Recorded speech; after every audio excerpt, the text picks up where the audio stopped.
Glénat organise une conférence de presse pour Dragon Ball Super, les journalistes viennent nombreux, même à 9h du matin.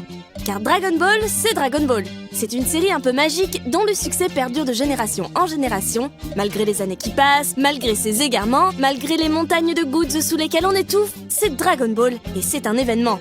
Dragon Ball Super, c'est donc le manga tiré de la série du même nom où on retrouve Toriyama au scénario. Un nom qui atterrit par ricochet sur la BD sans qu'on sache très bien quelle est l'implication réelle de l'auteur qui a confié le graphisme à une sorte de disciple, Toyotaro.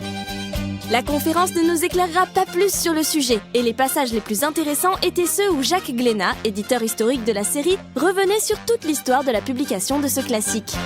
Comme surtout à l'époque, il n'y avait pas d'informatique, donc pour arriver à connaître les ventes du tome 1, il fallait attendre le tome 5, on prenait un risque qui, pour la petite maison d'édition Glénat de l'époque, était quand même assez lourd.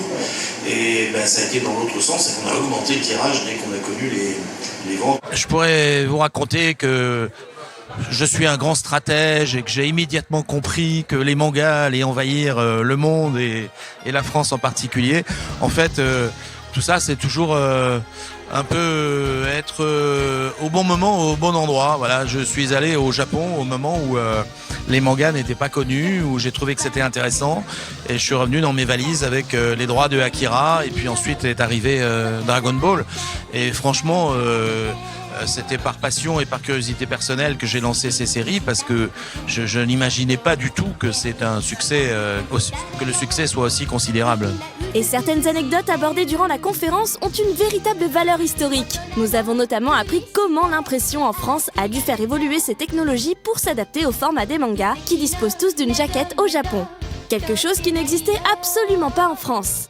Alors les premiers mangas qu'on a publiés étaient simplement des livres de poche et lorsque les tirages ont commencé à augmenter et que les Japonais se sont fait pressants pour qu'on mette des jaquettes pour habiller les poches, on s'est trouvé devant une difficulté technique, c'est qu'il n'y a pas de machine en France, tout simplement parce que le produit comme ça n'existe pas, qui habille les livres de poche de jaquettes. Quand vous achetez vos livres de poche en librairie, ils n'ont pas de jaquette. Et donc j'en avais parlé à notre imprimeur, l'imprimerie Mori, qui est une imprimerie moderne et pleine de bonnes idées, et ils ont aménagé une machine à jaquette de telle manière à ce qu'elle puisse couvrir le bouquin en sortie de machine et donc rendre le process industriel, ce qui était indispensable quand les tirages faisaient 100 000 exemplaires. Mettre les jaquettes à la main, ça va un moment, mais ça n'était pas possible. Et donc, évidemment que tout le monde ensuite a profité de cette invention pour mettre des jaquettes sur les mangas et c'est très bien comme ça.